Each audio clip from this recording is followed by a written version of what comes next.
The emergency is a high stress environment, not only for the patient but for their family or those who brought them. There are no legal issues? No, absolutely. So you are protected? Absolutely. Yeah. What about people who help these patients on the road? Yeah, there's so much fear. I mean, we've all heard of increasing incidents of violence against doctors. And I was attending to him and he got up and slapped me across the face. Wow. So losing 9 patients in a day for me was, life-changing. So how do you process working with life and death so closely? What advice would you give an MBBS graduate who wants to take up emergency medicine?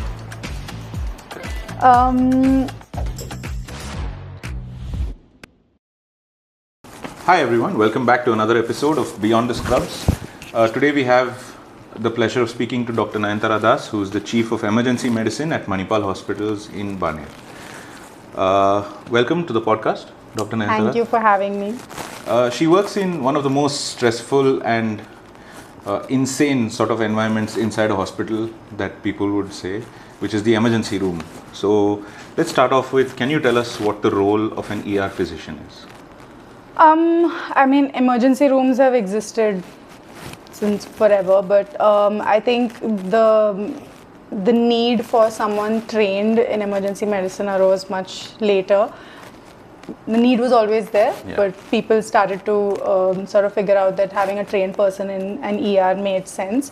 So the role of an emergency physician is basically to handle absolutely anything that comes into an emergency room, whether it's a real emergency or the person perceives it to be an emergency. That's our job. Assess the patient, stabilize the patient, figure out what's going on, and then decide where the patient goes from there, which specialty or what they need, or if they're good to go home. That's what we do. So you have to deal with medical issues, surgical issues, everything, pediatrics, absolutely everything. Yeah.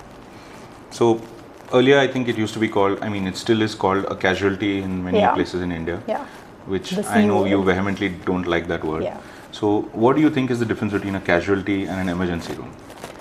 No offense at all to those who ran casualties for years, but I think the reason why I'm so afraid and annoyed by the C word is because that it needs to change.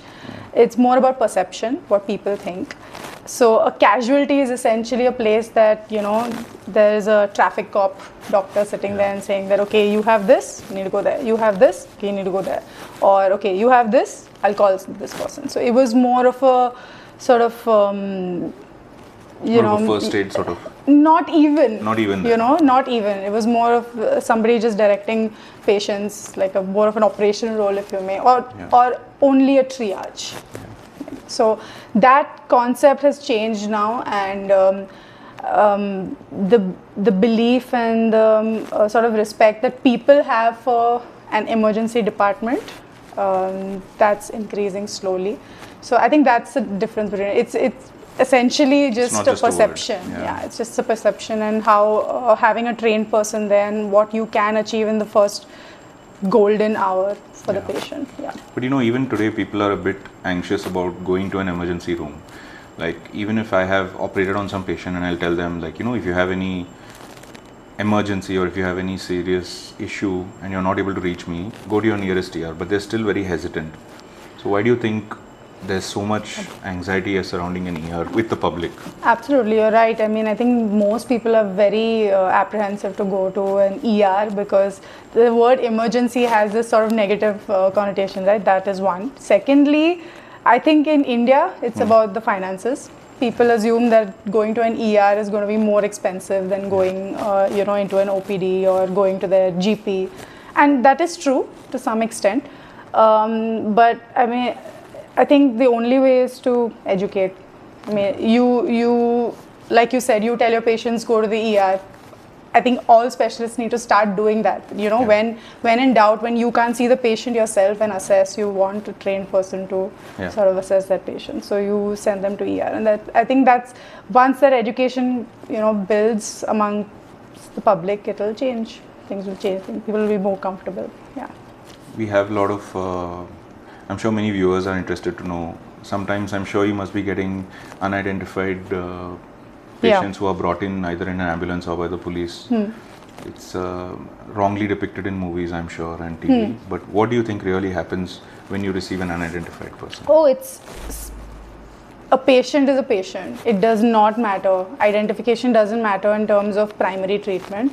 I mean, the government has made it mandatory, and thank God. An ER, irrespective of the type of ER, the type of hospital, private, government, to provide primary medical care in an emergency situation, irrespective of, their identity, their gender, their caste, paying capacity. It doesn't matter. You have to provide that treatment. That honestly makes it much easier for us, because we do not want to be using that as a filter to treat patients. So irrespective, we would treat the patient. Of course, identity makes a bit of an issue. Becomes a bit of an issue when when we want to run further tests. We don't have. Any patient has to have a patient ID, right? Yeah. So we generally register them as an XYZ, give them a unique patient number. So we refer to them and get everything done under that ID until we Somebody have an shows. identity. The way we try to figure out an identity is, one, see if he has any ID on him, and if we can't find anything, then we involve the police, and then they take that forward. How do you manage consent in these cases? So any life-saving primary treatment and life-saving procedure that needs to be done, if there is no one available to give consent, the treating physician can give consent on their behalf. There are no legal issues? No, absolutely. So you are protected? Absolutely. Yeah. What about people who help these patients on the road? Yeah, there's so much fear. The Good Samaritan fear. I understand it. If you do help someone on the road, your responsibility sort of ends with handing them over to the medical professional. We may request your details only to know what happened, how it happened, the mechanism, and just to have some point of contact to maybe talk to the police. But beyond that, your responsibility ends. Yeah. In fact, I know several people, despite that, still help out. That's great.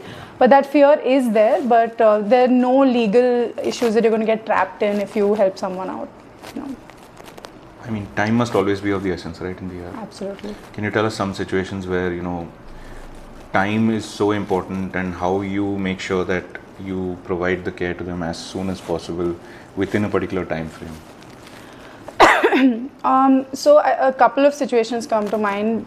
This concept of golden hour, it doesn't really mean an hour. Yeah. It's more it could be minutes, it could be 3-4 hours, that an intervention made at that point, those valuable moments, is completely life-changing for that patient. One would be someone coming with a heart attack, an MI. Someone presenting with symptoms of a stroke, somebody with trauma. These are the few things that, within the first couple of minutes even, what you do really changes the outcome for the patient. So if I had to give the example of someone coming in with a heart attack, if the ECG shows me signs of a heart attack, we would have that patient in cath lab for an angiography within 20 minutes. 20 minutes? Yes. That is our goal. In fact, we have that benchmark that person's angioplasty should be completed within 60 minutes. Wow. So, and time is hard. So your cardiologist is always available? Absolutely, yeah. They have to be available. Yeah. That's the point. So we work together. We see the ECG, we diagnose, we talk to cardio so that they're already on the way. We prepare everything, and the patient is in cath lab.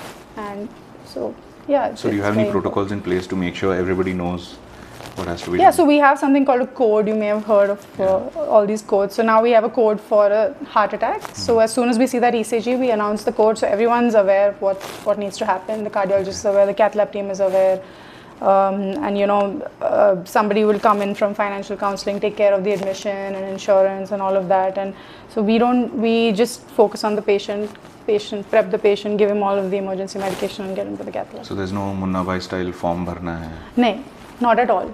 It still irritates me that so many times in movies, even now, they'll show this redundant thing where... I know, absolutely. It's so frustrating because I guess you must be working on the front line and you change so many lives every day, and then when it's depicted like that in the media...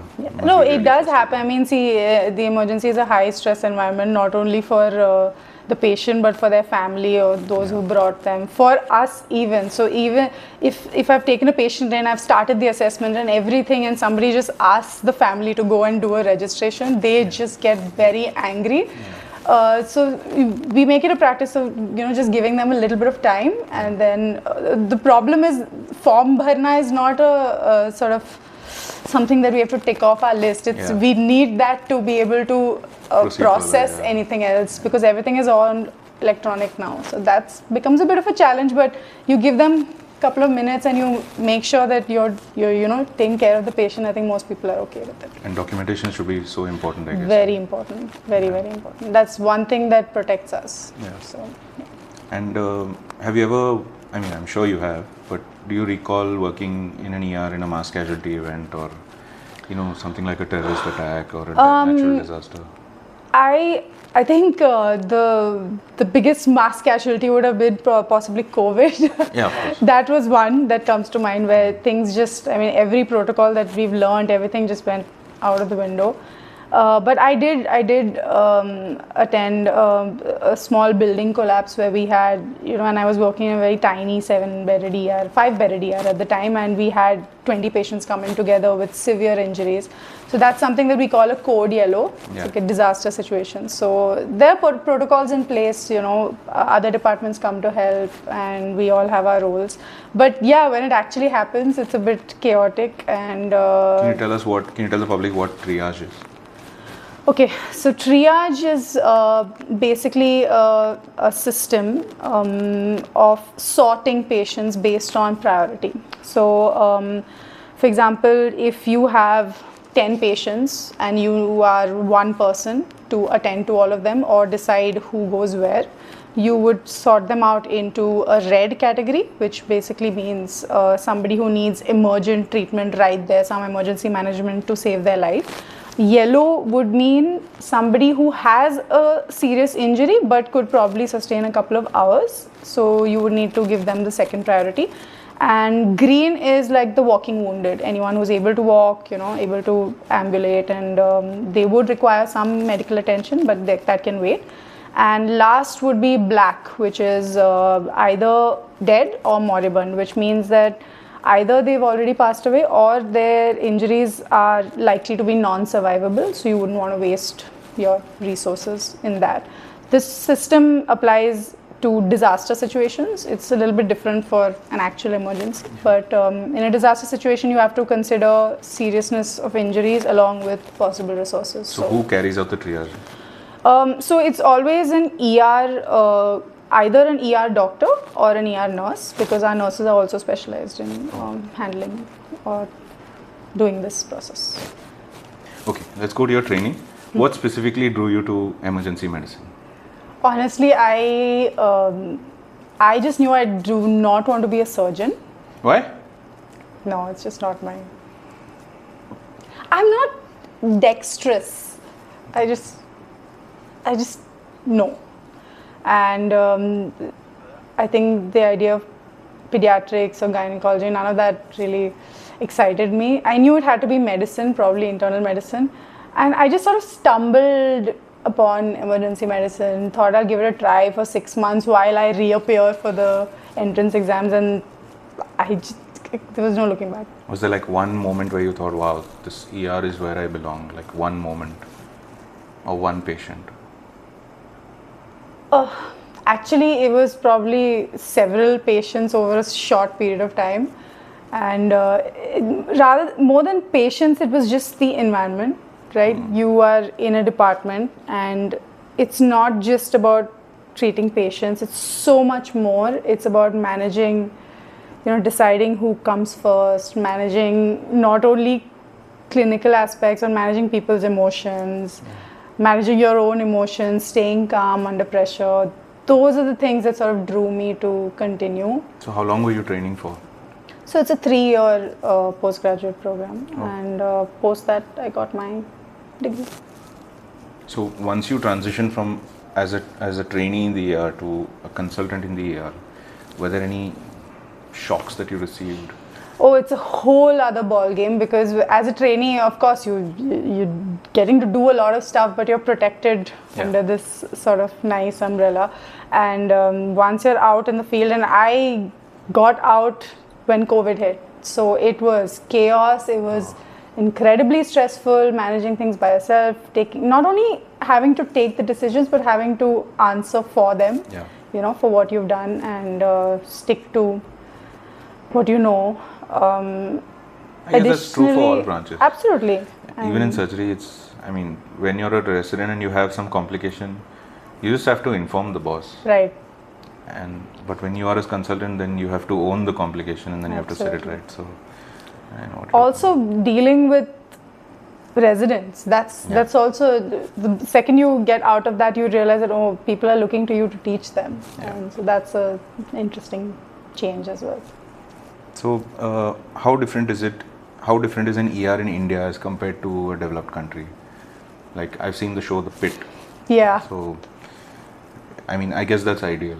So I think that The Pit is one show that's probably gotten it pretty accurate. Yeah. Pretty accurate. Of course, the kind of ER is very different. Yeah, in the States, maybe that's the kind of ER. Maybe even in the UK, the NHS, that is the type of ER, the sheer volume of patients, the area of the ER. But do they have such a volume of patients? Absolutely. Yeah. Okay. The number of patients, the chaos, yes, that is real. Of course, I mean, the kind of cases that they've depicted is probably something you'll see over a year. Yeah, exactly. But the volume that actually exists, maybe it won't be such sick patients requiring such crazy interventions right there, but yeah, that exists. Yeah, but that's one thing that out of personal experience I can tell, that you have to wait a lot in the US for medical care. Absolutely. Unless you are dying. Yeah. Which you don't have to do in India. Which Not at all. The public doesn't really get it. Yeah. But once you go there and you see, you have to wait 6 to 8 hours to just see a resident. Absolutely. If you're not dying. So. And this is in most developed countries, not yeah. just the US. I mean, that's how it is. And here it's, I mean, people, the concept of like triage and priority with what we spoke about, that's a bit lost on certain people. Yeah, exactly. But it's getting better, I'd say, maybe. It must be so difficult to carry the weight of your decisions. Yeah, very. Do you remember any such incident where, you know, the weight of the decision you carry with you even now? Several. I mean, I don't forget any of those. Just about one. One that does come to mind is, again, I was a fresh, pass out, and very, very enthusiastic, very hardworking, more hardworking than I am now. Yeah. And this young boy had come into the ER and right in the middle of COVID, and he just came with some vomiting, and he was a bit drowsy and all of that. Young guy, big guy, maybe 110 kgs. It's not very big. Okay. And I saw him and I knew I had to send him for a scan, CT scan. You know, in the middle of COVID, it was sort of, you know, maybe we should get the, you know, the COVID scans done, and then disinfect the CT and then take this guy in. And I mean, the radio technician called me and said, you know, if it's an emergency, I can, you know, forget the disinfection, we'll take him. I said, no, it's okay. You know, we were so afraid of people catching COVID. I said, no, it's okay, you do the disinfection. And that took, half an hour. And the patient deteriorated in that time. So, what did he have? He had a brain bleed. So it was, I mean, I don't know how much it would have changed the outcome, but that is a decision that I made. I could have, you know, chosen to just shift him. So, I mean, it does weigh on you, but also that was an impossible time. Yeah, I know it was. But how do you deal with these emotions? Because I'm sure this must be happening almost on a weekly, if not a daily basis. Yeah, I mean, I'm a lot different now. I'm capable of handling these emotions, because I wouldn't sleep all night. I would carry that with me for days, weeks even. But now it's gotten better. However, that being said, I do believe that you should let it affect you. Yeah. You can't lose that empathy, because the moment you lose that feeling that, okay, he died, nothing I could do about it, that is just, you will never be a good doctor. That's something I firmly believe. It has to affect you, but you have to get past it. I'm sure so many people must be just steeling themselves to it and not letting it affect them and becoming robots. It must be happening more in, I guess, ICU and ER. You have to an extent, to be able to do the job. You have to be able to get over it. That being said, you have to be able to reflect and understand, what went wrong, what you could do better. So do you have any department meetings where you discuss Absolutely. these If things? we have any case that, was maybe a very sick or unwell patient that we've managed, whether something went right or something went wrong, you have a debrief. You sit with the team, talk about, what went well, what we could have improved, or if there's some other way we can do this, or put some protocols in place. I mean, that has to happen in an ER, because if you don't debrief immediately after, everyone just forgets. And there's no time. And you're working in shifts. Yes. So we don't meet each other that often. We've all heard of increasing incidents of violence against doctors. And I'm sure the ER is a place where emotions run high. So have you ever experienced a situation where you had to face any violence or defuse a situation like this? Oh, several. In fact, I think I could smile about it now, but when it actually happens, it's incredibly frightening, frustrating. It's probably the worst part of the job. Do you feel the system doesn't protect you? In a lot of ways, no, doesn't protect you. In some ways, it is changing, but I don't think it's changing fast enough. That's what I think. See, you cannot expect people in the ER, patients or their family, to be calm. That's something you cannot expect. You understand that emotions run high. You expect the verbal sort of backlash. Yeah, you expect that. But the moment their sort of demeanor starts to get aggressive, their body language changes, it's really, really frustrating for. So how do you handle that? So we have certain protocols in place. We have something, certain codes. They're called different codes in different hospitals. In our hospital, it's called Code Violet for violence. But not very creative. Very unimaginative. So if you feel threatened, you call a Code Violet. You are removed from the area. Security team comes and escorts whoever is threatening you to, and then they try to have some kind of mediation. That does exist. However, I think as medical professionals working in the ER, it's very important to teach yourself how to diffuse these situations.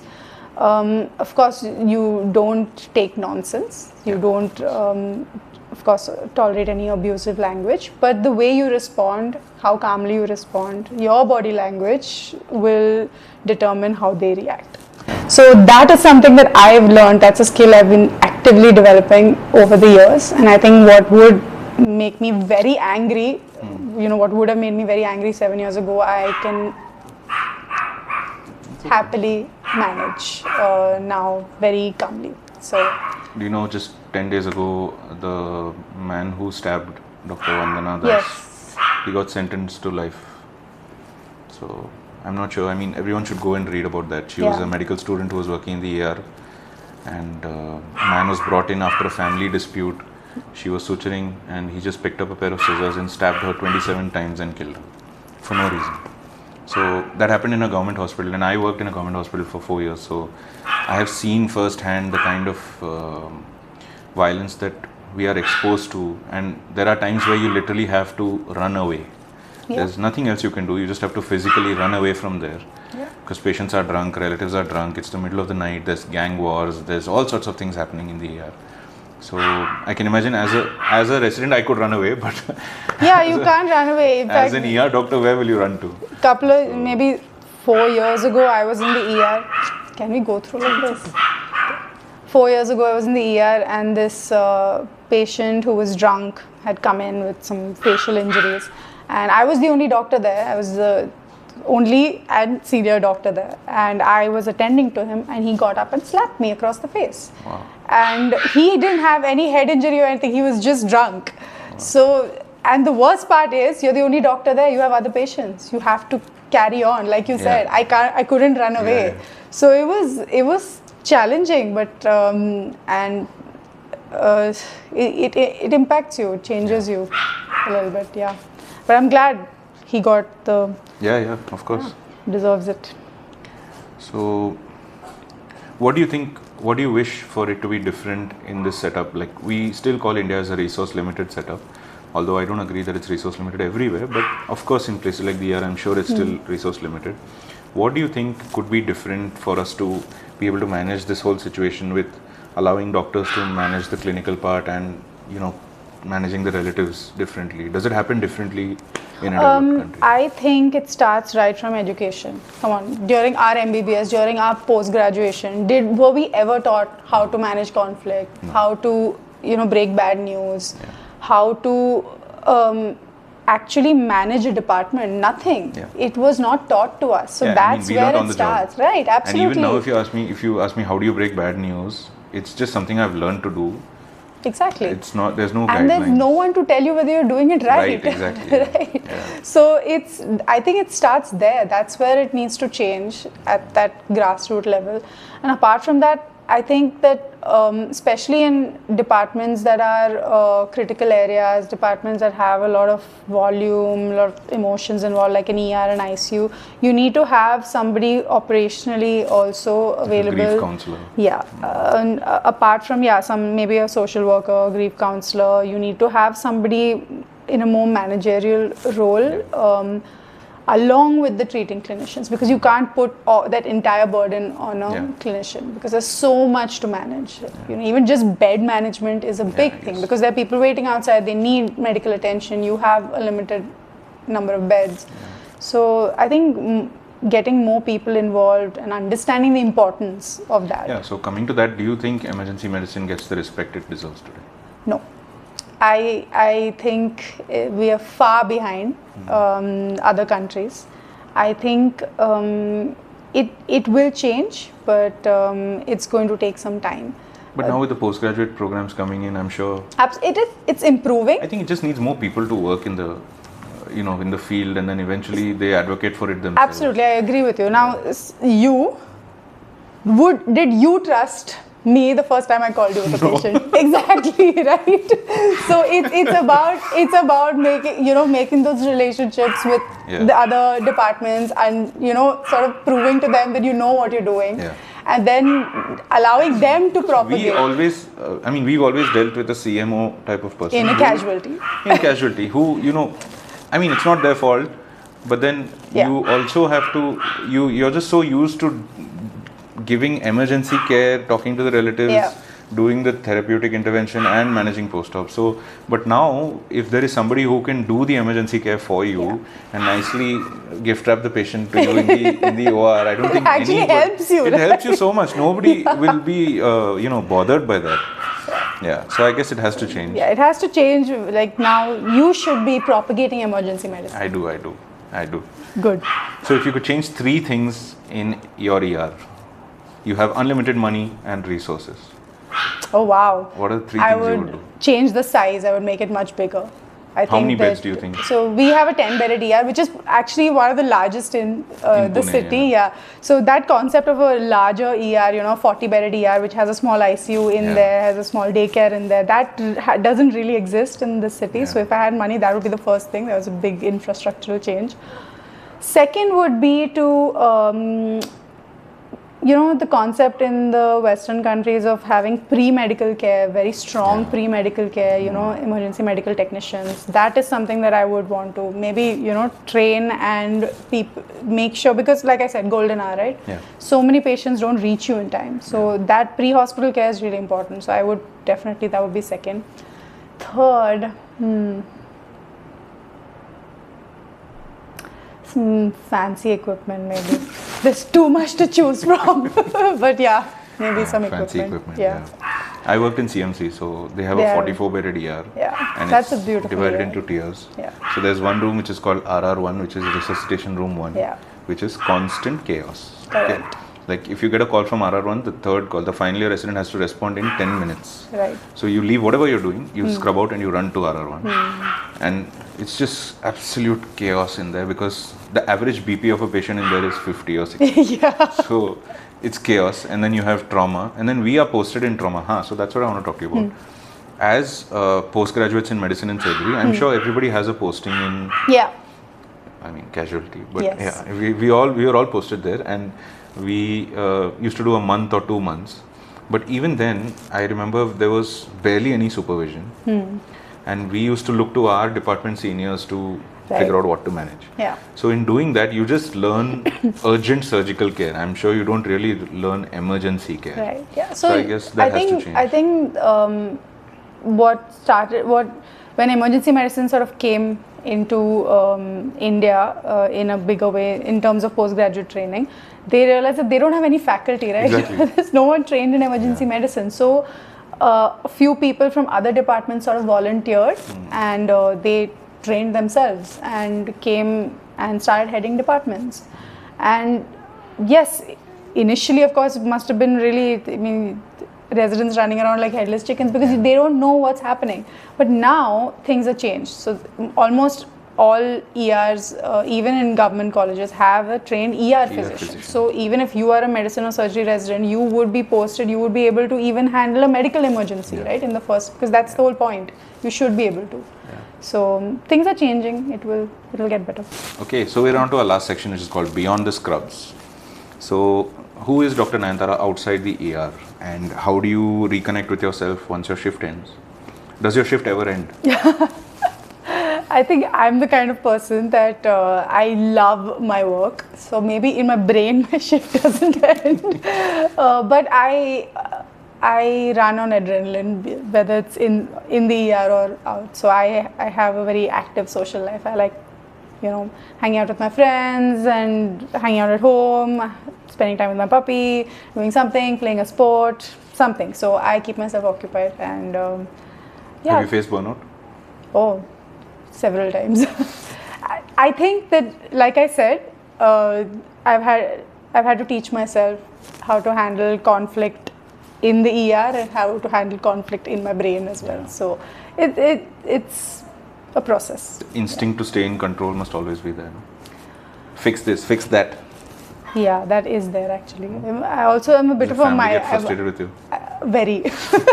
I'm generally a frustrating person, but I think after working the ER, I'm even more frustrating because I can't deal with anything being slow or any lack of multitasking. So golden hour everywhere. It's a bit annoying for the people around me. You would know. So you must be working so closely with life and death on a daily basis. So how do you process that? Because I'll tell you, as a plastic surgeon, we don't see much death unless it's severe burns. So when I was posted in COVID ICU during my MCH final year, I don't know why they posted us in the ICU, but I mean, all hands on deck. So I went for my shift in the afternoon and I came back the next morning, and 9 out of the 14 patients had died. So that was something which took me a long time to process, because as a surgeon, whenever we wheel patients into the ICU, we assume कि ये बच जाएगा because ICU पहुंच गया ना. We got into the ICU. Beyond that, what they do is they think, but they manage to save our patients more or less.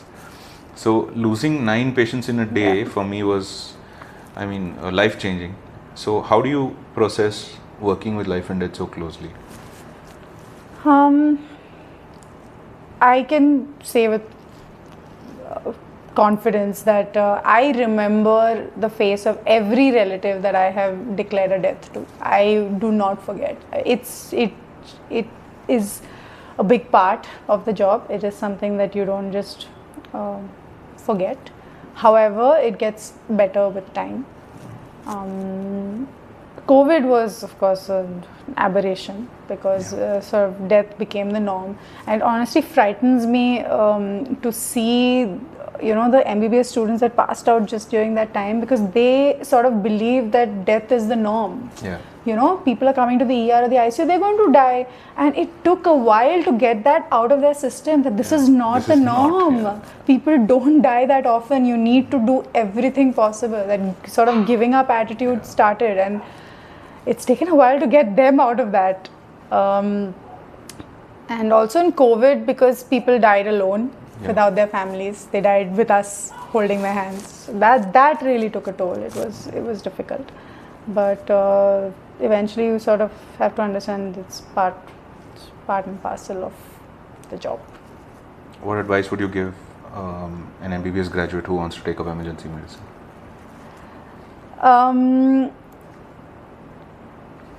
I think I'd say that you have to understand if you're cut out for it, in the sense of being understanding that it's not a very true medical field. It's also a lot of managerial aspects, a lot of operational things that you have to look into, and you can't become an ER physician if you want to only treat the patient. That is something that that people don't tell you. So I'm telling you. Is there any way they can work in an ER for some time? And I'm sure you can do observerships. We have people who come and do observerships to try to just understand what it's like, and so communication skills, and just managing people, managing the department, understanding priority, apart from, of course, keeping your cool in very, very stressful situations. So that part, I think, if you are cut out for it and ready to do that for the rest of your life, so it's the field for you. what are some advantages of emergency medicine life?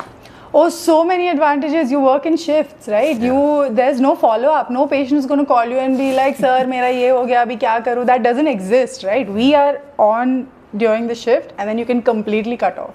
It is the biggest advantage of emergency medicine.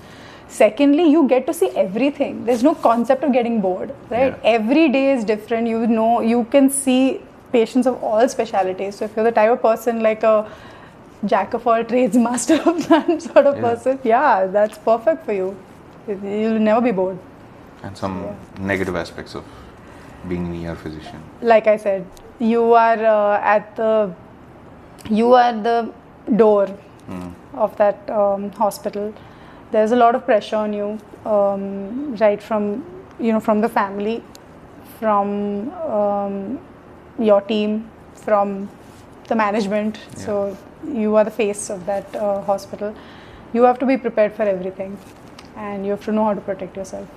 I think what we can take away from, as doctors, what we can take away from this talk is that we need to be more grateful to our ER physicians. Thank you. And we need, oftentimes when there are stories and posts posted about I did this surgery and I managed this patient and I did that, we always forget that they came in through the ER and they are alive because of the ER.